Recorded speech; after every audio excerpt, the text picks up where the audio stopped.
Bonjour mes amis, bonjour et bienvenue dans cette nouvelle émission où je donne la parole aux explorateurs de conscience. Aujourd'hui, c'est de nouveau une exploratrice qui va venir nous parler de son livre qui est un titre très engageant, Oser guérir. Mais oser guérir au sens large, déjà au guérir de son corps, elle va nous en parler tout à l'heure, de son cœur, de ses relations, de sa sexualité, etc. J'ai nommé Nelly Kill. Bonjour Nelly. Bonjour Luc et bonjour à tous. Je suis vraiment ravie d'être là pour cet instant de partage. Le plaisir est partagé, tu le sais bien. Voilà, donc pour ceux qui ne te connaîtraient pas encore, je vais faire une petite présentation de toi. Donc je sais que tu aimes bien te présenter comme étant une aventurière de la conscience. Tu es passionnée depuis toujours par l'humain, par le vivant, et depuis l'infiniment petit jusqu'à l'infiniment grand. Ça fait du monde. Après un cancer et de multiples formations et même une guérison qualifiée de miraculeuse, elle ouvre un cabinet de psychothérapie et coaching Oser être soi. Tout un programme. Donc depuis 25 ans, tu accompagnes les personnes qui souhaitent mieux se connaître pour vivre libre, en amour et en joie. Voilà, tout un beau programme et il y avait une phrase que j'ai attrapé quelque part, je ne sais plus si c'était sur son site ou dans ton livre, et que j'ai beaucoup aimé parce que elle rappelle un petit peu une évidence, mais qui est toujours importante à rappeler. Nous sommes les artisans de notre vie. Et cela commence aujourd'hui. Donc, arrêtons la procrastination. Alors, avant de parler de ton livre, donc je le rappelle, voilà, Oser guérir. Oser guérir, je vous indiquerai où vous pouvez le trouver, mais vous le trouvez déjà dans la grande distribution sans problème. Donc, avant de parler de ton livre proprement dit, peux-tu nous raconter ton parcours et ce qui a conduit à cette transformation formidable? Et on parlera peut-être un petit peu de ton cancer, qui est quand même quelque chose d'important, à mon sens, et surtout de cette guérison. Voilà. Dis-moi tout. Dis-nous tout. Avec toutes mes longues années, on va y passer 3 jours. Mais bon, je vais essayer d'être succincte. En tout cas, ça commence déjà petite, où à 2, 3 ans, je me disais, mais je suis où? Je suis où? Je cherche la beauté, je cherche l'amour, je ne trouve pas. J'étais déjà désespérée. Je me suis demandé où j'étais arrivée en arrivant sur Terre. Déjà, je ne me suis pas rendu compte de ça tout de suite, mais c'est un signe. À l'adolescence aussi, il y avait une quête d'absolu et que voilà, j'arrivais pas à incarner. Et à 37 ans, las de ne pouvoir pas créer des relations d'amour, de joie autour de moi, je me suis dit, ben, je peux mourir. J'ai fait tout ce que la société m'a demandé de faire. Un travail, un mari, une maison, 2 enfants alors que j'avais des problèmes de stérilité depuis 10 ans, un magnifique chien, un magnifique aquarium. Ben, je n'arrive, voilà, je vois pas ce que je peux faire d'autre de la vie, je peux mourir. Pas de souci, je peux mourir. Eh bien là, quelques mois après, on me diagnostique lors de, comment dire, une grossesse extra-utérine. Le chirurgien vient, blanc comme un linge, il me dit, Madame, vous avez 9 nodules hépatiques au niveau de votre foie, je vous transfère dans un grand centre. Et voilà. Et donc ça a commencé comme ça parce que oui, je me suis dit, mais je ne peux pas faire autre chose là maintenant, donc je peux mourir, et voilà. Et là, à ce moment-là, je me suis dit, mais est-ce que c'est vraiment ça que je veux? Est-ce que c'est vraiment ça que je veux, de mourir? Et j'avais conscience que j'avais induit ma maladie déjà. Parce qu'à un moment donné, j'étais sur mon canapé, je pleurais, j'étais désespérée. Je me disais, ben voilà, je vais mourir, il est possible que je meure en tout cas. Et j'ai pris conscience que entre le diagnostic et mon état là sur le canapé, c'était il y a une semaine, j'avais perdu 7 kilos tellement j'étais désespérée. Et je me suis dit, mais il ne s'est rien passé dans mon corps autre qu'un diagnostic. Et déjà là, ça m'a fait réfléchir. Je me mets mal juste pour un diagnostic, mais il ne s'est rien passé d'autre dans mon corps. Et je me suis dit, si je suis capable de me rendre malade, eh bien, je peux être capable aussi d'inverser le processus. Et ça a commencé comme ça. Et puis, ben oui, j'ai eu aussi ce moment-là de me dire mais qu'est-ce que je fais? Alors on me proposait une transplantation hépatique que j'ai refusée. Je sentais pas qu'on me change le foie comme ça.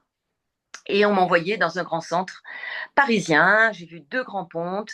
Et eux, c'était transplantation hépatique. Mais comme j'en avais pas très envie, comme je le disais, de manière paternaliste, il m'avait mis la main sur l'épaule, il me dit, d'accord, vous allez bien physiquement, on va attendre, mais sachez que de toute façon, ce serait une transplantation hépatique. Et moi, intérieurement, je disais, ça me laisse du temps. Ça me laisse du temps pour faire ce que j'ai à faire. Et j'avais lu un livre, Guérir envers et contre tout, de Carl Simonton. Et ça m'avait ouvert des voies extraordinaires. Et à la fin du livre, il y avait une formation possible. Et donc, je me suis engagée dans cette formation en psycho, neuro, immunologie. Donc, ce lien entre notre mental, notre spirituel aussi, mais aussi notre cœur, notre corps, notre système immunitaire. Et là, c'est comme si j'avais retrouvé des connaissances que j'avais enfouies depuis longtemps. C'est comme si je me connectais, tout s'ouvrait d'un seul coup. Et j'ai pratiqué à fond, à fond, à fond, à fond. Et au bout d'un an, il s'est passé ce que tu disais, Lick, hein, ce qu'on appelle une guérison miraculeuse. Mais pour moi, c'est pas miraculeux, c'est simplement voilà, j'ai emboîté certaines choses et à un moment donné, ça a refabriqué l'être de santé qui était là naturellement en moi, mais que j'avais mis en difficulté avec mes émotions, avec mon désir de mort, avec la négation de ma partie spirituelle, puisque je voyais des incohérences au niveau religieux. Et du coup, j'avais tout jeté, la religion, mais aussi le spirituel. Ça, j'en étais pas consciente à l'époque. Et donc, il me manquait ma tête chercheuse là-haut. Et du coup, bah oui, je suis tombée comme un oiseau blessé qui tombe au sol. Voilà pour la petite présentation. J'essaie d'être rapide, mais c'est Oui, difficile, hein. j'imagine. J'imagine qu'il y a eu beaucoup d'autres choses. Oui, la technique de visualisation, parce que la pensée positive est intéressante, mais en plus, quand on rajoute la visualisation à cette pensée positive, ça donne encore plus de force à ces pensées. Et Carl Simonton, qui est un cancérologue, psychologue, je ne sais plus exactement, américain, a fait un travail formidable aux États-Unis qui malheureusement n'a pas eu beaucoup encore d'écho. Ça viendra, j'espère, dans les milieux cancérologiques généraux. Et je pense qu'à mis à part ces techniques de visualisation, tu as aussi réalisé d'autres éléments sur ton chemin de guérison. Bien sûr, déjà, c'est l'engagement à guérir. Je rencontre bien sûr beaucoup de malades. Et souvent, les malades, quand je leur dis, mais que souhaitez-vous? La première séance, je dis, mais que souhaitez-vous? Quelle est votre attente? Eh bien, 98%, aucun ne me dit guérir. Aucun. À 98%. Pourquoi? Parce qu'il y a une croyance tellement négative par rapport à la maladie que on me dit avoir de meilleures relations, moins souffrir, être moins fatigué, etc. Et de guérir, eh ben, c'est pas automatique. Sauf pour certaines personnes qui sont déjà en cheminement depuis longtemps et qui savent que le lien entre le corps et l'esprit, il est intimement lié et qu'il faut raviver cette flamme-là. Donc oui, la visualisation de guérison, mais aussi déjà la croyance en la guérison, la foi, la confiance et l'espoir. Dans mon travail, c'est ça, j'impulse ça et j'ai reçu ça quand j'étais malade, ça a été fabuleux. Parce que j'étais un petit peu déprimée, j'allais dire, et le fait de retrouver cette foi en la vie, être actrice de ma vie, mais aussi de ma santé, et c'est ce que je transmets aussi, bien sûr, quand on devient acteur de sa vie, qu'on retrouve la joie, qu'on a envie de se lever le matin pour aller dans la nature, pour faire des choses qui ont du sens, mais les cellules, elles le sentent, quoi. C'est quelque chose qui va toucher nos cellules. Alors que je le vois bien, quand les personnes, on observe ce qui s'est passé dans les 18 mois, 2 ans avant la maladie, c'est souvent des événements marquants, très, très déprimants. Voilà, une séparation, des conflits ou de couples familiaux, une rupture du travail ou alors des harcèlements, ou voilà, plein de choses comme ça qui fait qu'à un moment donné, eh bien, le système immunitaire chute et on va aller s'exprimer d'une manière ou d'une autre dans notre corps selon nos fragilités personnelles ou familiales. Donc voilà, c'est déjà aller voir quels sont les événements marquants dans les 18 mois, 2 ans, comment je peux inverser ce processus, qu'est-ce que j'ai dans ma vie comme plaisir. Je vois beaucoup de personnes qui n'ont pas de plaisir. Eh bien, si on n'a pas de plaisir à être sur Terre, il n'y a pas de souci, hein. La vie nous ramène, hein, là-haut, d'où on vient. Donc, c'est aussi ce travail-là, oui, bien sûr. Et une fois qu'on s'engage à faire tout ce qui est en notre pouvoir pour guérir, déjà ça c'est bien, je m'engage à faire tout ce qui est en mon pouvoir pour guérir. C'est pas suffisant parce que pour guérir, pourquoi faire sur cette terre? Donner du sens. C'est ça, comme je disais, du sens qui donne envie de se lever le matin et dire, allez, j'y vais, c'est joyeux. J'ouvre les yeux, je dis, oh, encore une, encore une journée. Je ne sais pas comment ça va se passer, individuellement, socialement, etc. Mais le corps, il le sent, ça, vos cellules le sentent. Et ça, c'est clair que ça n'amène pas la santé. Donc oui, il y a ça.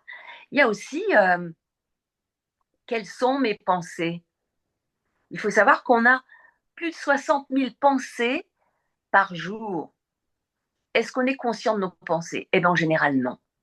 Et souvent, nos pensées, elles sont limitantes.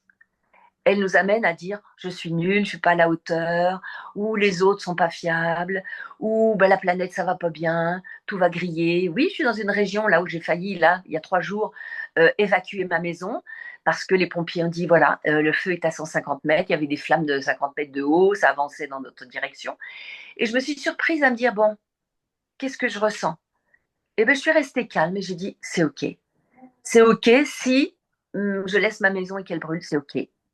C'est pas un chemin facile, j'y suis depuis 2 ans et j'adore où je suis, mais voilà, c'est ok. Et en même temps, j'étais dans cette demande, dans cette sorte de prière, je demande vraiment à ce que tout cela se termine et que tout se passe bien. Eh bien, la fumée, elle venait dans notre direction. Et à un moment donné, la fumée n'est plus venue dans notre direction. Des jeunes personnes, voilà, il y a toujours des raisons matérielles, mais des jeunes personnes sont allées couper des arbres, les pompiers sont arrivés, et au bout de 2 heures, ça s'est calmé.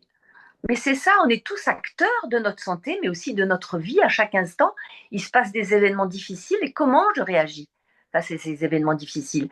Est-ce que ma pensée, c'est « Ah bah de toute façon, c'est foutu, on va pas y arriver, hein, et puis il y en a d'autres avant nous, donc c'est normal ». Ou est-ce que, allez, c'est encore un défi que la vie m'envoie et j'ai envie de le relever, ce défi. Voilà, j'ai envie de le relever. Et si j'y arrive pas toute seule, eh ben, je vais aller voir Pierre-Paul Jacques, qui sont spécialistes dans ce domaine, ou des amis, ou des parents qui sont alignés, hein, pas des gens qui vont être soit dans le bourreau, soit dans la victime, soit dans le sauveur, parce que là, on est encore dans ce triangle infernal. Voilà ce que je pourrais dire pour l'instant. Mais il y a aussi d'autres outils. Pour, pour l'instant, j'aime bien. Oui, non, de toute façon, avec moi, tu enfonces des portes ouvertes, mais de toute façon, c'est des éléments qui, pour moi, sont également. Mais il y a quand même un élément qui est important et il ne faut pas non plus laisser penser aux personnes qu'il suffit de changer uniquement leurs pensées. Il y a aussi la mode de vie. Il peut y avoir comme tu le disais, des accompagnements avec des médecins, avec des thérapeutes, avec des psychologues. Il peut y avoir aussi un changement de mode alimentaire, un changement de mode de vie avec l'exercice, avec du sport. Il peut y avoir aussi des remèdes conventionnels, des remèdes naturels. Donc il faut bien faire comprendre aussi aux personnes qu'il y a tout un ensemble. Il n'y a pas que je pense que tu seras d'accord avec moi, il n'y a pas que le côté psychologique qui est là et spirituel. D'ailleurs, c'est quelque chose que j'ai beaucoup développé dans mon livre Développer votre pouvoir guérisseur. Mais donc, c'est important de bien aider ces personnes et de ne pas leur faire croire que c'est uniquement la pensée. Qu'est-ce que tu en dis, toi, de ça? Mais évidemment, Luc, c'est toute une globalité dans l'être, sur tous les plans. Évidemment, je suis en train de rechercher la fusée de l'être là dans mon livre, mais peut-être que tu vas la trouver également. C'est vraiment l'aspect physique, émotionnel, mental et spirituel. Et ça C'est là que s'inscrit tu voulais très, voir. très Ça y est, concrètement je l'ai. dans Je l'ai mis devant moi, hein, Nelly. parfait, parfait. Donc on voit bien que en bas c'est le rouge, hein, c'est l'aspect physique, c'est 40% de notre corps, mais c'est aussi 40% de notre vie quotidienne. Allons-y dans le corps physique, on ne va pas passer sa journée à rester au lit. Donc ça veut dire, on va faire ses courses, on va courir, on va marcher, on va être dans le corps physique vraiment. Après 30%, c'est le corps émotionnel. Donc là, ben, comment je vais me nourrir émotionnellement? Avec qui je vais être? Est-ce que je vais être avec des personnes avec qui je vais pouvoir échanger émotionnellement de manière équilibrée, de manière joyeuse, apaisée, en amour? Ah, voilà, ça c'est important. Ou alors d'autres personnes et je vais faire chuter mes émotions. Sur le plan mental, est-ce que je vais me nourrir? Alors, c'est 20%. Et là, on voit bien que les étudiants, par exemple, qui passent toute leur journée à 80%, voire plus, à étudier, c'est pas normal, c'est pas étonnant qu'on voit des jeunes gens qui dépriment, qui sont en burn-out, ben, évidemment, parce que c'est pas équilibré. Et 10% le spirituel, c'est-à-dire qu'on sache qu'on peut se relier, qu'on peut demander de l'aide et qu'il y a des retours qui se font. Ça, c'est magnifique. Et tout ça, bien sûr, Luc, tu es le premier à le savoir, c'est en complément des traitements médicaux, en complément d'autres thérapies, d'autres approches. Moi, j'avais constitué ma petite équipe, hein. Il y avait une équipe de professionnels différents. J'ai pas du tout lâché la médecine, hein, puisque je faisais mes contrôles tous les 3 mois, après tous les 6 mois, tous les ans. Mais j'ai toujours eu un lien avec la médecine. Heureusement, j'ai été accompagnée, enfin, en tout cas, même s'ils me trouvaient un peu bizarre, hein, n'empêche qu'ils étaient OK avec ce que je proposais, c'est-à-dire, bah, je sens pas très bien, comme je disais, la transplantation hépatique. Et le Grand Pont Parisien m'a voilà, a accueilli. Je ne sais pas ce que j'aurais fait si j'avais eu en face de moi quelqu'un qui m'aurait dit, mais vous êtes folle, madame, si vous ne faites pas ça, vous allez mourir dans 3 mois. C'est ce qu'on m'avait dit initialement, hein. Il m'avait dit, à côté de vous, il y a une personne qui a un primaire au foie, elle en a pour 3 mois. Vous avez la chance, vous aurez une transplantation hépatique. Mais bon, je voyais la peur dans ce chef de clinique, là, dans ses yeux, et je ne voulais pas être opérée par quelqu'un qui avait peur, quoi, non plus. Voilà, tout ça, c'est des prises de conscience qui se font petit à petit. Et quand on ouvre sa conscience et son cœur, et qu'on se pose la question, c'est pas qu'on se pose, c'est qu'on pose la question, que dois-je faire pour guérir? C'est la première question dans mon livre sur les 12 clés pour l'auto-guérison, en complément des traitements médicaux. Eh bien, c'est poser des questions à la vie. C'est pas faire des demandes, je veux guérir. Non. C'est que dois-je faire? Que faire pour guérir?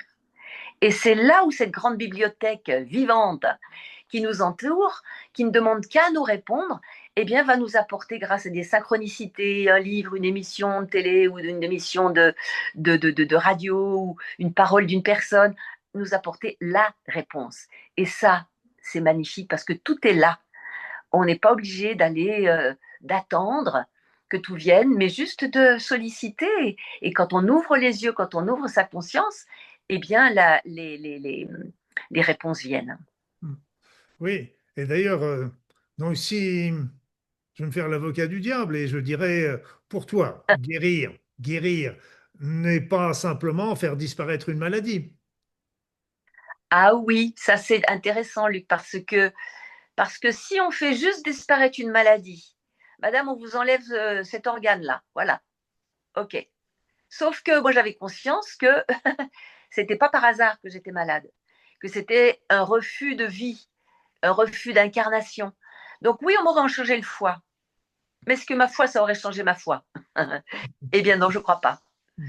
Donc là, il m'a fallu tout ce cheminement-là. Et d'ailleurs, je disais, je ne voudrais pas guérir trop vite. Il y avait le nodule le plus important qui faisait 3 centimètres au centre. Et je me disais, celui-là, il guérira quand j'aurai vraiment fait tout mon chemin de conscience et de transmutation. Et effectivement, c'est ce qui s'est passé.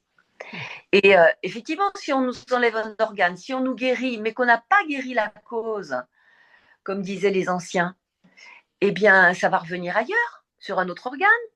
Eh ben oui, le corps, il est multiple, hein, avec tous ces organes.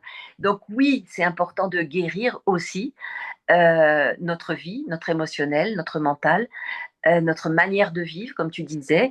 Bon, je le dis pas trop dans le livre, mais j'ai changé toute mon alimentation à l'époque. Hmm. Eh oui, oui, parce que Et ton livre. Ah, excuse-moi.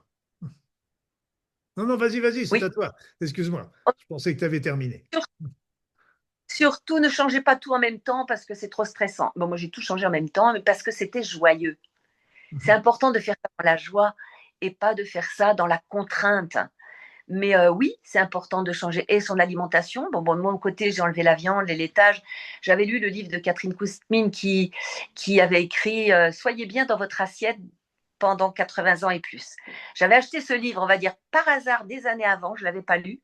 Et quand j'ai eu le diagnostic, j'ai pensé, direct, je suis allée à la bibliothèque, je l'ai lu et Mhm. j'ai dit, ah oui, quand même, ça a du sens, ça. Mhm. Donc, j'ai enlevé. Eh Par oui. contre, en enlevant, bah, j'ai rajouté les fruits, les légumes que je ne mangeais pas d'ailleurs, très peu. Pas de fruits, très peu de légumes et toujours cuits. Donc maintenant, c'est vrai que je m'alimente principalement de vivants. Hein. Hmm. Ça me fait beaucoup de bien. Et voilà, et c'est tout un cheminement, et d'année en année, ça peut changer. Et j'allais dire aussi par rapport à l'alimentation, vous allez entendre plein de personnes qui vont vous dire ma méthode, elle est la meilleure. Non, c'est la mienne qui est la meilleure. Mais non, c'est la mienne. Mais non, c'est la mienne.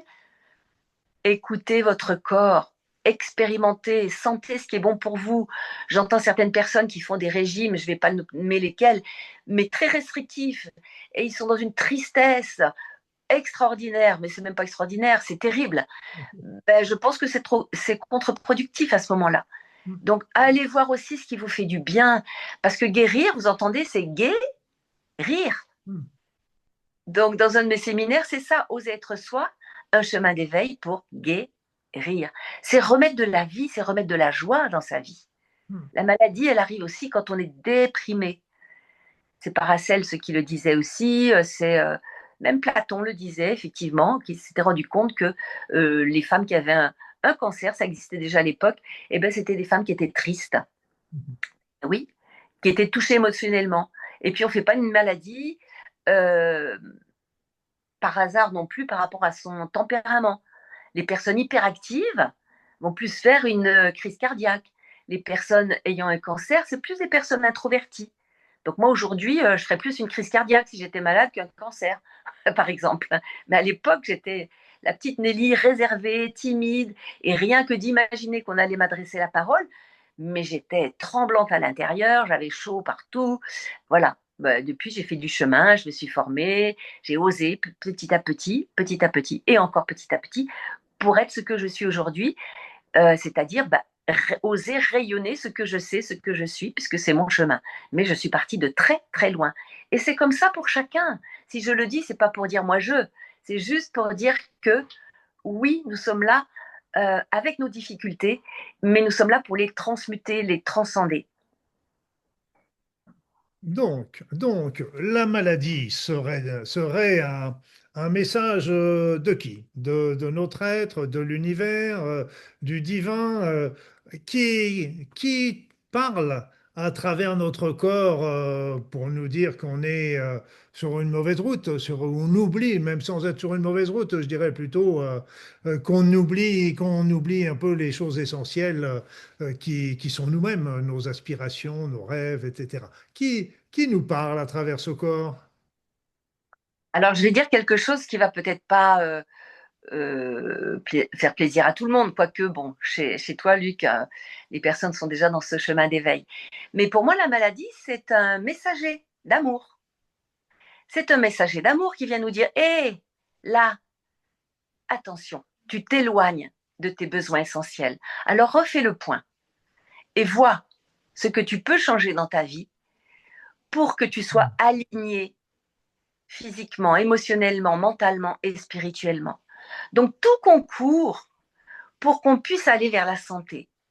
La maladie, ce n'est pas un état normal. Nous devrions pouvoir mourir en bonne santé. C'est-à-dire qu'à un moment donné, ben, notre corps fatigué, notre cœur fatigué s'éteint. Mais être bousculé fortement par des maladies, pour moi, très souvent, voire tout le temps, c'est un signe de notre être profond qui nous dit tu t'éloignes de tes besoins essentiels. Reviens à toi. Et pour ma part, je m'étais éloignée de mes besoins essentiels aussi. Et je le vois tous les jours chez les personnes que j'accompagne, malades ou non malades, parce que pourquoi attendre d'être malade pour faire ce chemin de guérison, pour faire ce chemin de conscience? N'attendons pas d'être malade, c'est maintenant le chemin. Et personnellement, je pense que c'est le meilleur traitement, la meilleure prévention qui soit par rapport aux maladies que de suivre, de s'écouter. Et bon, c'est facile à dire, hein, parce qu'il y a toujours Oui, une vie qui vient nous chahuter avec des chocs, des conflits et des choses comme ça qui viennent bien sûr perturber, nous faire trembler sur nos fondations qui sont pas forcément toujours assez solides. Et donc, c'est Ok, il y a notre être qui nous parle à travers notre corps et à travers la maladie. Cet être, ce message n'est, comme tu dis, un message d'amour, contrairement à ce qu'on pourrait penser que c'est un message de mort, mais c'est un message d'amour qui nous oblige à changer. Mais avant de tomber malade, avant d'être malade, tomber malade, c'est bon, d'être malade, est-ce que on a eu déjà des appels? Est-ce qu'on a déjà eu, est-ce que notre être a essayé aussi déjà de nous informer et de nous faire changer avant de passer à cette étape de la maladie? Bien sûr, en tout cas, je l'ai vécu pour moi, comme j'ai vu que des années avant, j'avais eu des petits, voilà, et là je gratte là, des petits soucis. J'étais aphone quand mon petit garçon était malade.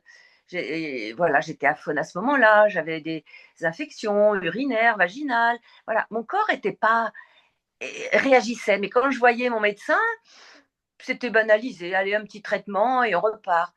Et des années après, je me suis dit, mais mon corps m'a vraiment, vraiment informé qu'il se passait quelque chose et je ne l'ai pas vraiment écouté.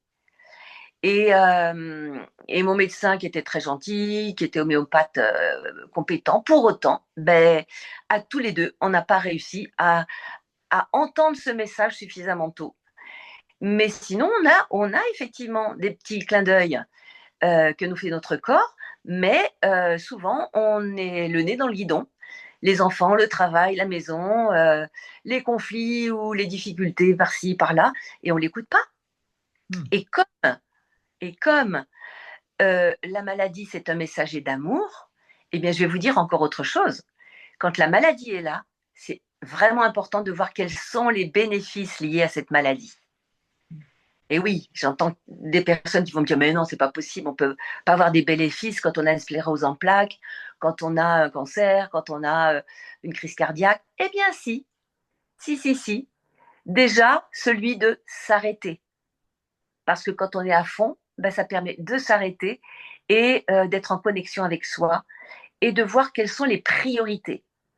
Pour ma part, j'en avais une dizaine de bénéfices. Et ça, c'était extraordinaire.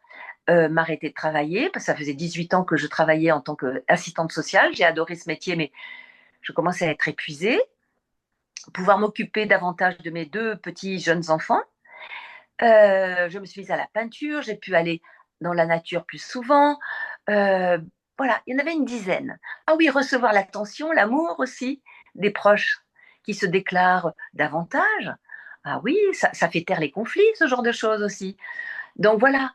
Et après, ce qui est intéressant, c'est et ça on le voit en séance, parce que c'est un sacré job à faire, c'est qu'est-ce que je peux maintenant faire pour pouvoir mettre ces bénéfices dans ma vie de manière consciente, mais sans la maladie.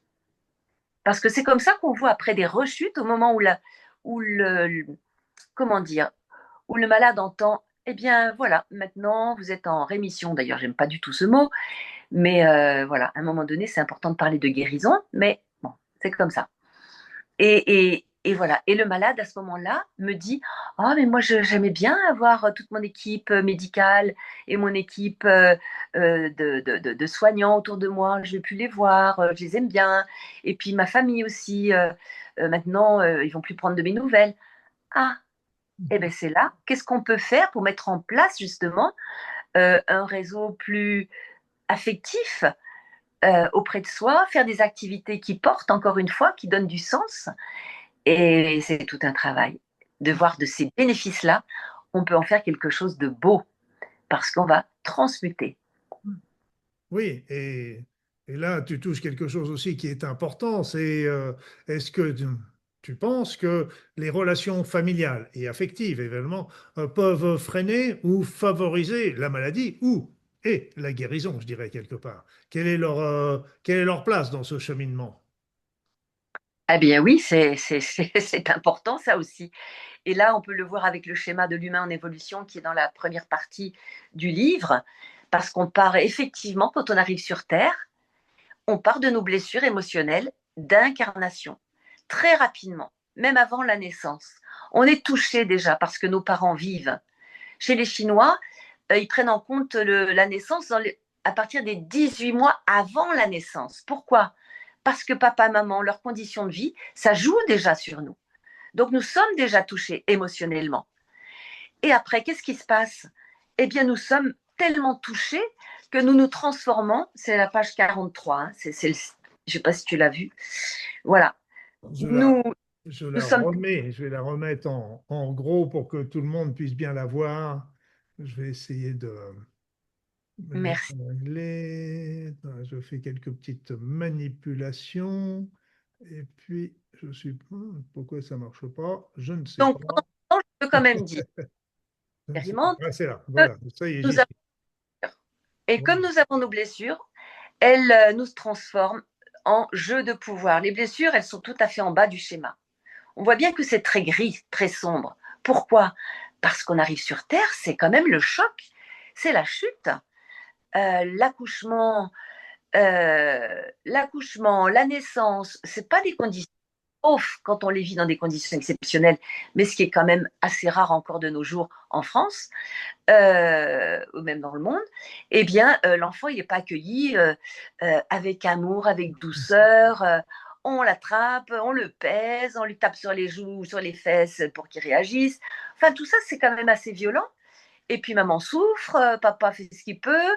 Bon, c'est quand même pas très drôle, alors que cet être de lumière qui arrive là, qui passe d'un état aquatique à un état aérien, c'est quand même très violent. Et donc, il y a déjà des blessures, et donc les blessures d'abandon, de rejet, d'humiliation, de persécution, d'injustice. Et allons donc, on peut encore aller, trahison, je crois que je ne l'ai pas dit, et rejet. Bon, voilà, je crois que j'ai tout nommé. Et là au-dessus, si on arrive encore à vivre là, la petite échelle grise que l'on voit, elle nous amène à quoi? À des jeux de pouvoir. Victime, bourreau, sauveur. Et le quatrième mousquetaire, c'est l'indifférent. Parce qu'on ne le nomme pas, celui-ci, dans le triangle de Cartman. Mais il a sa place. L'indifférent qui s'est réfugié dans le mental parce qu'il a une blessure de rejet. Souvent des personnes un peu longilignes qui se réfugient dans les études, dans des choses très mentales, se passionner pour les étoiles, se passionner pour les petites fleurs ou autre chose. Voilà, c'est quelqu'un vers qui il faudra courir après parce il est dans son monde. Voilà, la victime dans sa tristesse, la trahison se transforme en bourreau avec la colère, et le sauveur, comme il a été soit persécuté, soit humilié, soit avec de l'injustice, eh bien, il ne peut pas s'occuper de lui. Il se dit, moi, je suis nul. On m'a fait tout ça, c'est parce que je ne suis pas quelqu'un de bien, donc je vais m'occuper des autres. Donc oui, on va les trouver dans des gens qui s'occupent des autres. Et s'ils n'ont pas fait leur travail personnel, j'ose dire que ça fait quand même des dégâts parce qu'ils ont des outils pour guérir les autres, certes, mais ils vont vouloir faire pour, ils vont pas prendre en compte l'autre, et ça fait, oui, ça fait des drôles de choses. Et puis l'autre, oui, l'indifférent, j'en ai parlé, donc je les ai tous nommés. Et voyez, ça fait des flèches les uns vers les autres.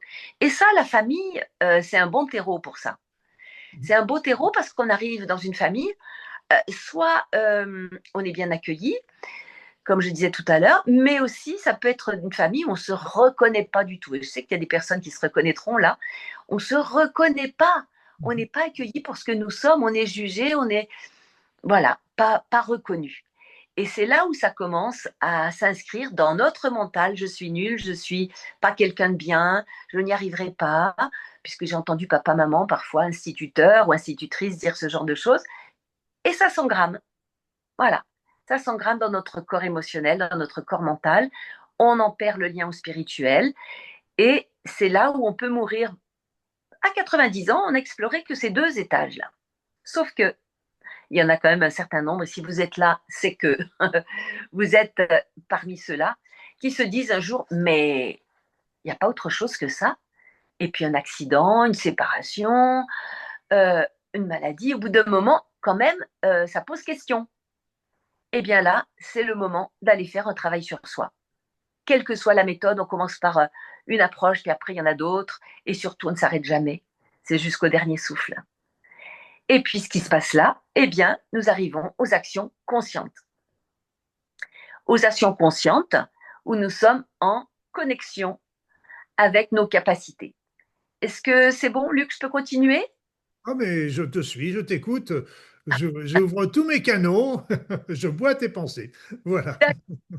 Bon, donc on arrive au troisième niveau où nous sommes en action consciente. C'est-à-dire que là, on va pouvoir se rendre compte de nos fonctionnements et des fonctionnements des autres. Là, je viens de terminer un couple, non, un séminaire. C'était sur le couple, justement, oser vivre la joie et l'harmonie dans le couple. Donc, on a travaillé ce schéma et j'ai eu plusieurs retours de personnes qui sont retournées, notamment sur Paris ou d'autres grandes villes, et qui me disent waouh, je vois ces jeux de pouvoir maintenant, je vois comment moi je peux aussi les alimenter, comment je peux aussi faire pour ne plus les alimenter. Et oui, quand on ne les alimente plus, au troisième niveau, là, on est témoin centré de nos situations. On ne va plus plonger dans la victime, dans le bourreau, dans le sauveur, dans l'indifférent. On va se voir mettre la main dans le sac et dire oh là là, je suis en train de jouer ma victime là. Donc, si je fais ma victime, je vais me faire attirer mon bourreau. Hein. La victime, c'est victimisez-moi, agressez-moi, là, c'est écrit là. Mais c'est vrai que je vais encore choquer peut-être. Dans notre société, on en veut au bourreau, le vilain qui a agressé, qui a violé, qui a tout ça. Mais, et on va les protéger. Mais tant mieux qu'on protège la victime, mais c'est important qu'on ne la laisse pas dans son rôle de victime, sinon elle va passer toute sa vie à se plaindre. Non, non, non, non, dans l'étage au-dessus, la victime, elle voit sa vulnérabilité, elle sait demander de l'aide et surtout, elle voit sa responsabilité. Et ça, c'est vraiment très important. Et le bourreau, au lieu de l'enfermer, ça serait bien de lui expliquer aussi qu'il n'est pas obligé de répondre par la violence parce qu'il a eu ce sentiment de trahison un jour ou l'autre et que ce serait important de travailler sur lui aussi. Et quant au sauveur, c'est pareil. Le sauveur, au lieu d'aller s'occuper des autres et de vouloir faire pour eux sans qu'ils aient rien demandé ou de s'imposer, il sait que chacun a ses capacités, a ses possibilités et il peut s'occuper de lui. Enfin, il va aller s'occuper de lui. Et la personne qui a vécu le rejet, elle qui est dans un déni total d'émotion, vous allez lui dire tu vas bien, ah il va toujours bien, hein, parce que c'est une personne qui est dans le déni de ses émotions, alors que les autres ont leurs émotions associées. Là, déni des émotions. Et là, à cet étage-là, eh bien cette personne va enfin pouvoir s'exprimer au jeu, au lieu d'aller parler de tout ce qui l'entoure, qui le passionne, une ou deux passions. Eh bien, va pouvoir parler au jeu, parler de ses ressentis personnels. Et ça, c'est extraordinaire parce que ça crée du lien vrai, humain, et il va savoir ou elle va savoir prendre un juste recul, mais pas flotter dans un groupe ou choisir la première des raisons pour hop sortir de là, faire autre chose. Moi, je suis sûre que vous en repérez des comme ça. Et puis, une fois qu'on devient témoin centré, on voit le petit rond là. Vous voyez, il y a la spirale de vie. Et puis, on voit le petit rond là. Eh bien, on commence à l'éviter là, presque. Parce que là, on va vers la reconnexion, vers la sagesse. On sait que tout a un sens. On va plus se prendre la tête ou le cœur par toutes ces situations-là. On sait se mettre à l'abri. On sait choisir nos relations, mais on sait aussi se connecter avec cette sagesse d'abord intérieure, parce que c'est à l'intérieur de soi. La source, elle est aussi à l'intérieur de soi. Elle est à l'extérieur, mais aussi à l'intérieur de soi. Et on est dans ce sentiment de joie, d'allégresse. C'est pour ça que guérir, je l'écris guérir. Parce que si on met cette allégresse, cette joie, cette connexion au divin qui est en soi, waouh, et ben ça ouvre à une reconnexion terre-ciel. Alors ça ne veut pas dire que on va rester là-haut tout le temps, puis d'ailleurs c'est pas souhaitable, mais on fait ces va-et-vient, voilà. Et à un moment donné, il peut y avoir une situation lourde qui revient, parce que jusqu'au dernier souffle, il y a des situations particulières sur cette terre. On peut aller en bas, on retourne en bas dans sa blessure initiale, mais on sait que c'est un passage. Avant, on y passe des dizaines d'années, après quelques années, après quelques mois, quelques semaines. Et là, maintenant, ça peut durer quelques heures, voire 2, 3 jours. Et si ça dure, moi, si ça m'arrive, hop, j'ai toutes mes petites fées autour humaines, là, et j'appelle, je prends une séance, et hop, on décode, et hop, ça repart. Mais c'est ça, et c'est très jouissif. Pour moi, c'est vraiment très joyeux. Voilà ce que je pourrais dire pour aller rapidement. On pourrait en dire davantage, hein. Mais ce stage du mois de septembre ou octobre, non, ça va être septembre, et se libérer de nos saboteurs intérieurs, que ce soit en relation personnelle, que ce soit en couple, que ce soit en binôme professionnel ou toute autre relation, et ça vraiment sa raison d'être, se libérer de ses saboteurs intérieurs pour justement vivre la joie, la liberté, l'amour et des actions justes dans sa vie. Voilà, j'ai pris beaucoup la parole là. Ah oui, je vais essayer d'en placer une, mais c'est bon, c'est toi l'invité, c'est pas moi, hein. Pour une fois, moi qui suis bavard, j'ai trouvé une collègue. Voilà, donc c'est bon. Merci pour ta compréhension. Mais tu sais, La concurrence est rude aujourd'hui. Voilà. Donc, il y a un élément que tu as un petit peu évoqué, mais survolé, c'est l'amour de soi. Quel est son rôle dans ce processus de guérison, justement? ouais, ben encore une bonne question, Luc. Hein. Ça, J'essaye, c'est j'essaye. troisième, troisième ou quatrième clé dans le livre, c'est troisième et quatrième, c'est ça. Se libérer des souffrances, pardonner. Je m'aime donc je suis et j'aime l'autre, la vie, donc je suis. Mais oui, la guérison est une histoire d'amour, évidemment. Plus je vais être dans la colère, dans la tristesse, dans le ressassement des pensées, moi j'étais beaucoup là-dedans, je ressassais tout ce qui était douloureux à l'époque. Mais non, c'est dans l'instant présent, qu'est-ce que je choisis. Mais je m'aime ce matin encore, entre deux sommeils, je disais, voilà, je m'aime, donc je suis. Peut-être que c'était ça aussi. Hein. Je m'aime, j'aime l'autre, j'aime la vie, je suis quelqu'un de bien. Voilà, je m'aime tel que je suis, etc. Tout va bien, je vais bien. Mais oui, l'amour de soi, l'amour de la vie, c'est essentiel. Et c'est pas notre éducation générale, qu'elle soit familiale, sociétale, qui va nous aider à ça. C'est vraiment un engagement personnel, un travail personnel. Faites-vous aider. Vous allez chercher votre pain et votre nourriture tous les jours au magasin. Ben là, c'est la nourriture intérieure. Donc oui, il est important d'aller s'aimer. Et c'est pas facile. Ça commence déjà, tiens, je vais vous dire, faites la liste de tout ce qui vous fait plaisir et chaque jour, allez faire une chose. Déjà ça, c'est pas si simple que ça. Voilà, je suis quelqu'un de bien, je m'aime. Et vous allez trouver toutes les bonnes raisons pour vous aimer. Même si, il y a le petit discours de papa, de maman, de l'instit, etc., qui vient dire mais non, t'es nul, et que ça se rattache à telle ou telle situation.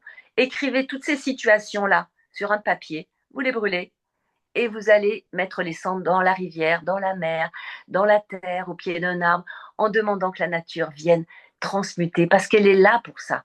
Là, actuellement, elle brûle, elle s'inonde, elle en peut plus parce qu'on la mésutilise.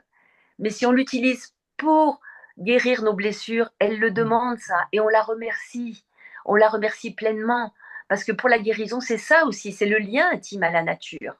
On s'est trop éloigné de la nature, du coup, on s'est éloigné de notre propre nature. Et c'est ça qui fait que c'est complètement désaligné. Et pour revenir, parce que j'y pense là, aux blessures en lien avec nos familles, il y en a énormément. Donc sortons des dénis, ou si on n'est pas dans le déni, allons guérir ces petits garçons, cette petite fille intérieure. Et c'est vrai que faire des séances d'hypnose, ou moi j'appelle ça plutôt d'intériorisation, où on va aller rencontrer ce petit enfant intérieur qui est bloqué dans une situation et on va s'adresser à lui. Moi, j'accompagne la personne à s'adresser à lui pour pouvoir justement le sortir de cette situation, lui apporter le soutien dont il avait besoin à ce moment-là. Waouh, ça a fait des miracles, ça. Et quand on sait que pour notre cerveau, que ce soit réel, imaginaire, virtuel ou symbolique, c'est la même chose. Donc, quand on fait cette transmutation intérieure, eh bien, notre cerveau l'entend comme réel et nos cellules se réjouissent aussi. Donc, voilà, on n'a qu'un, on n'a plus qu'un. J'ajouterais un élément en plus qui est très porteur actuellement et qui est très intéressant, c'est que le futur agit sur le présent. Donc, il faut bien comprendre également que le présent agit sur le passé. Donc, on peut aussi, par nos pensées, venir justement soutenir le petit garçon ou la petite fille que nous avons été, qui était malheureux, qui était très triste, qui pleurait, etc. Et nous, en tant qu'adultes, à nous-mêmes, on peut aller le consoler. Et ça, on n'a pas cette vision encore du futur, ce qui agit sur le présent et encore plus le présent qui agit sur le passé, mais c'est important de le développer et ça rejoint tout à fait ce que tu es en train d'exprimer. Alors, Une autre chose, oui, je m'excuse, je t'ai coupé la parole, mais je te la passe tout de suite après. C'est parce que c'est la question suivante. On en a parlé, tu en as parlé, pardon, plusieurs fois. C'est la spiritualité. Est-ce que tu penses que le développement de la spiritualité est important, voire essentiel sur le chemin de guérison? Toute religion confondue. On n'est pas là pour faire du prosélytisme. On est Non, bien d'accord. non, du tout, du tout. C'est bien au-delà de ça. Bah, je crois qu'il y a la réponse dans ta question, Luc, hein, bien Oui, évidemment. mais pour Et moi, oui, mais c'est la tienne qui est importante. si on regarde le schéma qu'on a montré tout à l'heure de la maison de lettres ou de la fusée de lettres, là, eh bien, le spirituel est tout à fait en haut et à la page 119, il est tout à fait haut et c'est vraiment la tête chercheuse de notre être. Donc, si on coupe cette partie-là, ben, on est très dans la matière, on est 3D, hein, et 3 dimensions seulement, c'est quand même très limitant, alors qu'on peut avoir beaucoup plus de dimensions de notre être. Donc oui, pour moi, c'est essentiel. En tout cas, moi, j'avais tout rejeté à l'époque, avant la maladie, et j'errais. Je peux dire que c'était une forme d'errance. Et d'avoir retrouvé du sens, d'avoir retrouvé cet aspect spirituel. Alors oui, ça peut être religieux si des personnes qui nous écoutent ont des démarches religieuses, mais ça n'a pas obligation d'être religieux, c'est juste notre essence, c'est retrouver qui nous sommes, d'où nous venons.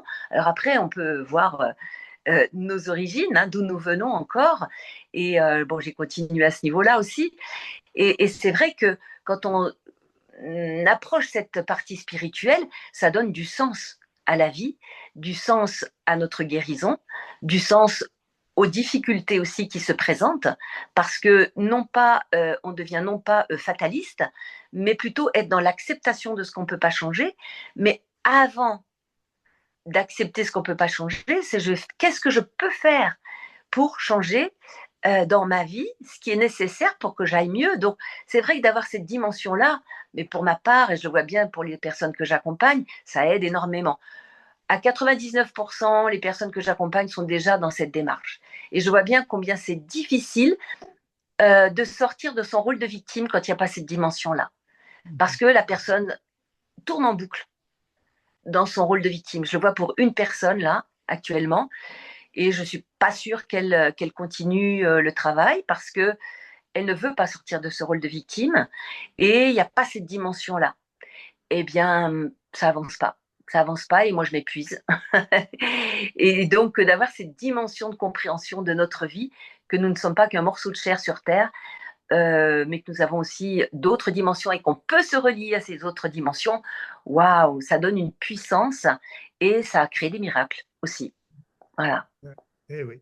Alors, si aujourd'hui, là, peut-être des personnes qui nous écoutent, qui nous regardent, viennent d'apprendre ou viennent de débuter une maladie grave, que ce soit un cancer ou autre, les maladies neurodégénératives, etc. Il y a plein de, même des diabètes, des problèmes cardiovasculaires, etc. Donc, il y en a qui viennent d'apprendre ça et qui se sentent complètement angoissés, perdus.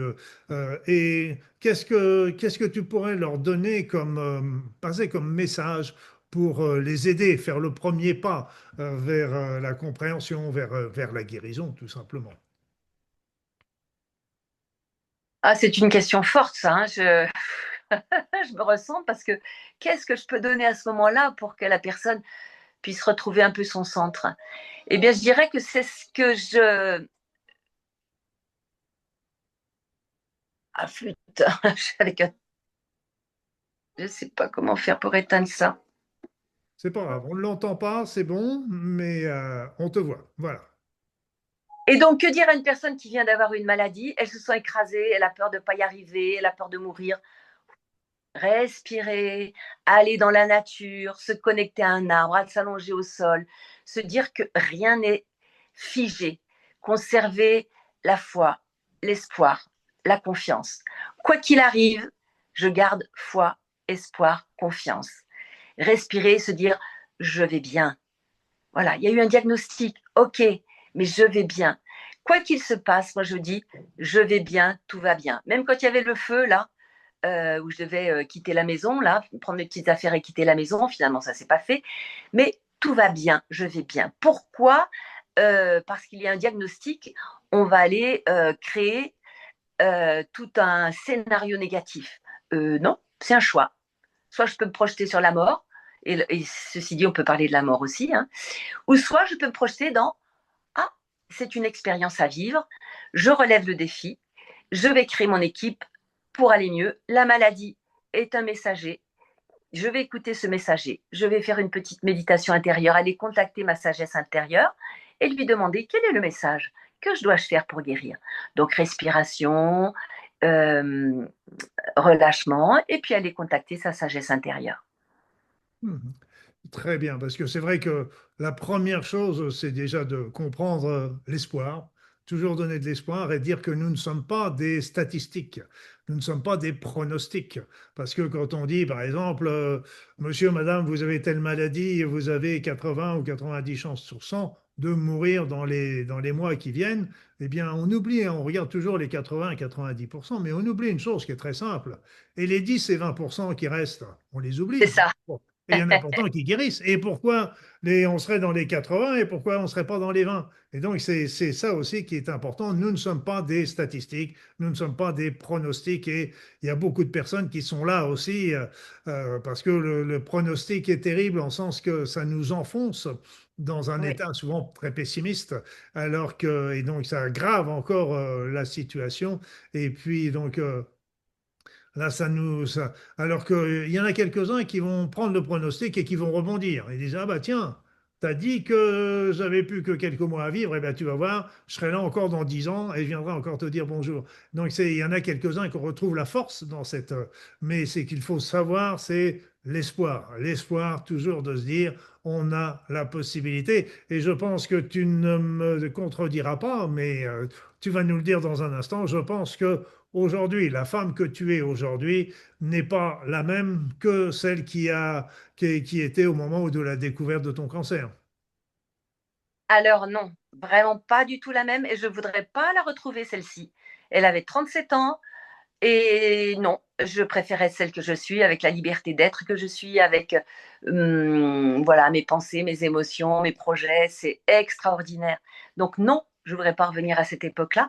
Mais pour aller dans le sens de ce que tu dis, j'ai donné une petite anecdote. Quand mes nodules ont commencé à régresser, donc je suis passée d'abord chez le médecin qui m'a passé l'échographie, qui était très étonné. Il me dit, mais vos nodules sont en train de régresser. Et sur le compte-rendu, il a mis stationnaire. Comment dire, les mesures étaient bien régressées, hein, mais dans le compte-rendu, c'était stationnaire, comme si c'était pas possible pour lui d'imaginer que ça régresse. Et quand j'ai vu ce grand professeur parisien, pour la première fois, il est resté debout derrière son bureau et on a dû lui dire 3 fois, regardez, ça a régressé. Et il était bouche bée, il ne répondait pas. Et à un moment donné, à un long moment, il a dit, c'est plutôt une bonne nouvelle. Jamais je l'avais vu comme ça, hein, mais jamais, jamais. Et je lui demande, mais vous avez déjà vu des situations similaires? Il prend un long moment, puis il me dit, non.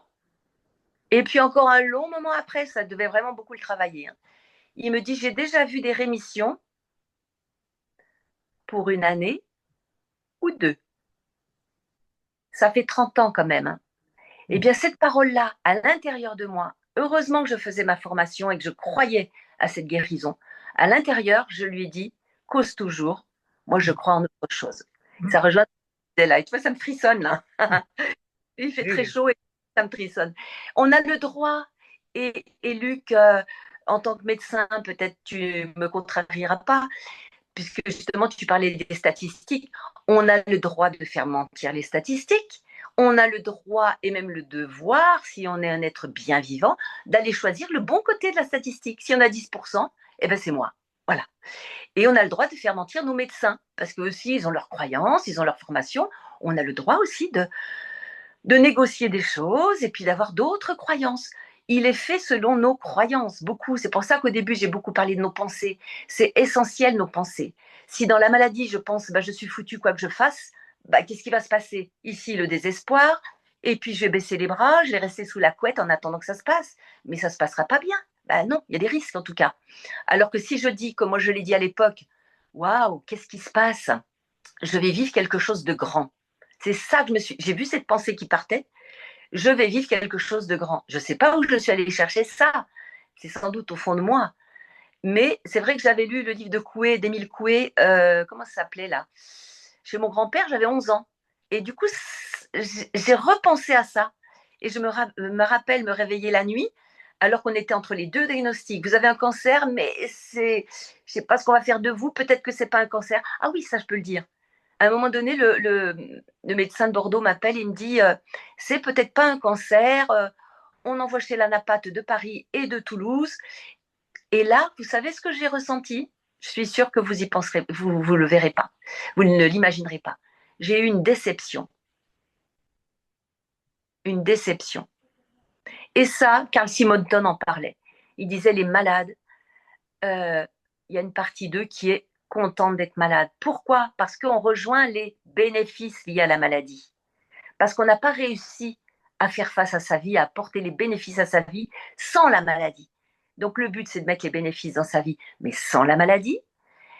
Et quand j'ai vu passer cette petite pensée de déception en me disant ah bon, j'ai pas un cancer, oh bah ça alors, eh bien je me suis dit quoi qu'il se passe, si c'est un cancer, et donc ça s'est vérifié que c'est un cancer, je m'étais dit je vais faire un travail sur moi parce que là je débloque. Mais non, je débloque pas, je ne débloquais pas du tout. J'étais simplement à côté de ma vie et la maladie venait là pour me sauver. Et j'ai saisi cette opportunité. Mais aussi, on peut ne pas la saisir. C'est un choix. Et ça, c'est le deuxième clé pour l'auto-guérison dans mon livre, le choix, l'engagement et la décision. Oui, nous avons à changer des choses, nous avons à être acteurs, actrices de notre vie, de notre santé, et surtout, je dirais aux personnes qui nous écoutent, n'attendez pas d'être malade pour aller bien. N'attendez pas. C'est pas au moment où c'est la maladie, où la maladie arrive qu'il faut demander de l'aide, c'est avant. Ou alors n'attendez pas le moment de la mort. Parfois, je vois arriver des personnes, elles sont tellement mal en point que je ne dis pas qu'on ne peut pas inverser le processus à ce moment-là. Si, encore.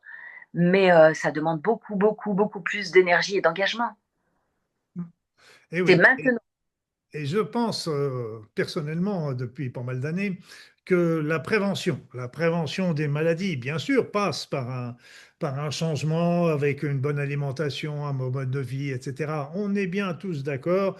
On est tous d'accord qu'un bon mode de vie, un mauvais mode de vie plutôt, va tôt ou tard nous poser des problèmes au niveau de la santé, ça on le sait. Mais par contre, un bon mode de vie ne sera pas un garant de ne pas tomber malade. Pourquoi? Parce Non, que il y a d'autres éléments qui rentrent en ligne de compte et c'est là qu'est une véritable prévention, c'est d'arriver à être véritablement soi, à découvrir nos aspirations, à suivre notre être profond, à développer le sens de la vie, etc. Ça, à mon sens, c'est véritablement la prévention des maladies qui s'inscrit en complément du reste. On est bien d'accord. Il n'y a pas, je vais pas vous dire, mais le plus important, c'est ce qui se passe dans notre tête, dans notre spiritualité, dans notre évolution. Je pense que j'enfonce aussi des portes ouvertes chez toi alors en disant ça. oui, enfin, je le dirais pas comme ça quand même. Je dirais que nous sommes d'accord sur ce plan-là. Et je voudrais rajouter un petit point qui est essentiel, c'est le pardon. Mhm. Parce que nous avons beaucoup de situations où nous pouvons entretenir justement de la rancœur, des situations, ah non, là, je ne peux pas pardonner. Il y a des choses qui sont impardonnables. Eh bien, je suis désolée, mais puisque c'est sur Terre et qu'on vient expérimenter la dualité et qu'on vient expérimenter la 3D, on va dire, ben forcément, il y a des situations lourdes. Eh bien, posons-nous la question, pourquoi il y a des situations lourdes? Eh bien, c'est justement pour aller au-delà de cette blessure. Donc, ça demande le pardon. Et je ne dis pas que c'est facile. Non, je ne dis pas que c'est facile. Mais ce n'est pas toi qui me contrediras non plus, Luc, pour avoir écrit le Ho'oponopono. Le pardon, le Ho'oponopono, bien sûr, ça permet d'aller surfer et transmuter nos blessures, encore une fois. Oui, c'est ça. Notre émotionnel, pour moi, c'est vraiment très important de voir où nous en sommes. Tant que nous regardons notre histoire personnelle avec des points rouges de blessures, eh bien, notre système immunitaire, il trinque, il trinque. Donc oui, on peut bien manger. Je vois parfois des gens qui font plein de sport, ils mangent bien, mais ils ont une manière d'être au monde qui est très jugeante, qui est très euh, colérique, mais même rentrée. Hein. Ça peut être des colères rentrées, avec beaucoup de jugement, beaucoup d'intolérance. Mais ils trinquent le système immunitaire, c'est évident. Ou une personne qui est complètement raplapla, en burn-out total, ben, c'est évident que la santé, elle ne pourra pas être au top. Hein. Voilà, donc nous avons du job sur tous les domaines. Donc, c'est la vie. C'est Ouais. juste la vie. Tous les plans sont importants, on est bien d'accord. Si on est dans la matérialité, ce n'est pas un hasard. Et voilà. Nelly, le temps passe. Oh On oui, s'ennuie pas avec toi. On s'ennuie pas avec toi, loin s'en faut. Et avant de faire, de dire au revoir à toute notre communauté qui nous regarde, est-ce que tu aurais un dernier mot à leur dire, à leur conseiller, que sais-je? Le mot de la fin. Difficile, la vie toujours. est une histoire d'amour. J'allais dire je vous aime, je nous aime. La vie est une histoire d'amour, quoi qu'on croit, compte tenu de nos difficultés, mais c'est ça. Transmutons tout pour que nous soyons dans l'amour. Et c'est pas cuicui les petits oiseaux, c'est pas New Age du tout. Je dis bien New Age, hein, exprès. Voilà. Amour, aimons-nous, je vous aime. Et à bientôt d'une manière ou d'une autre. Super. C'est très beau de terminer sur cette pensée d'amour qui est, à mon sens, la cerise sur le gâteau, je dirais même plutôt ce qui est partout et qui se répand partout autour de nous et en nous. Alors, je rappellerai une dernière fois ton guide, ton livre, c'est Oser guérir, donc son corps, son cœur, ses relations, sa sexualité, sa planète. Donc, ce livre a été préfacé par mon ami et regretté le docteur Christian Talchaler, qui était vraiment quelqu'un que j'abordais et que j'adorais et j'aimais bien nos Oui, échanges. Et puis, ce livre est surtout tourné vers la pratique, hein, je tiens à le préciser aussi, parce que vous avez à l'intérieur de ce livre, pour les personnes qui sont en chemin de leur guérison, en chemin de leur évolution, de leur transformation, je dirais même en général, il n'y a pas que la maladie, eh bien, il y a une foultitude de conseils, d'exercices, etc., qui sont très pratico-pratiques. Voilà, donc osez guérir et donc vous trouverez sous cette vidéo là, le lien pour, si vous désirez, aller l'acquérir, ce sera avec plaisir. Et là, je veux vous dire que vous avez de quoi avancer sur votre chemin de vie rien qu'en faisant tous les conseils et les exercices que Nelly vous a préparés. Merci pour cela, Nelly. Merci pour tout. le petit souci, je me permets, Luc, quand même, c'est qu'on me dit qu'il est très généreux, justement, avec tous ces exercices. Le petit souci, je me suis rendu compte, en fait, c'est que les personnes croient qu'elles peuvent faire le job toutes seules. Or, on a des angles morts. Et je vous dirais, consultez aussi, faites-vous aider. C'est bien que vous fassiez ça chez vous, mais faites-vous aider. Voilà. Par moi-même ou par d'autres, hein, il y a plein d'autres personnes. Sinon, allez faire un petit tour sur mon site oser-être-soi.fr et vous verrez des petites choses, ou ma chaîne YouTube Nelly Kill, vous verrez des petites choses aussi et on peut toujours en parler ensemble. En tout cas, merci beaucoup à vous pour votre écoute et merci Luc pour ta générosité aussi et ton engagement à cette transformation de l'humanité et de la planète. Ça me touche toujours beaucoup. Oui, et moi j'aime bien avoir ton, ton opinion et ta présentation par rapport à, on dit beaucoup de choses sur le chemin de guérison. Moi j'ai écrit un bouquin, Cancer, chemin de guérison, qui reprend d'ailleurs tout grand nombre de choses que tu Oui, as, et comme l'autre livre sur développer votre pouvoir guérisseur. On est tous en train d'enfoncer oui, les mêmes choses, mais chacun avec un abord différent. Moi c'était l'abord du thérapeute, du médecin. Toi, c'est d'abord et oui, surtout de la personne malade. Et après, maintenant, tu es passé dans la thérapeute et la coach. Et comme tu le dis, il y a des choses, on a toujours besoin de regard extérieur. Et ça, c'est très, très important de ne pas rester seul quand on a des maladies importantes et des maladies graves comme on vient de le voir. Merci Nelly. Merci à tous de nous avoir suivis jusque-là. Et puis, eh ben, je vous dis à très vite pour une nouvelle émission où je donnerai la parole au nouvel explorateur de conscience. Au revoir mes amis.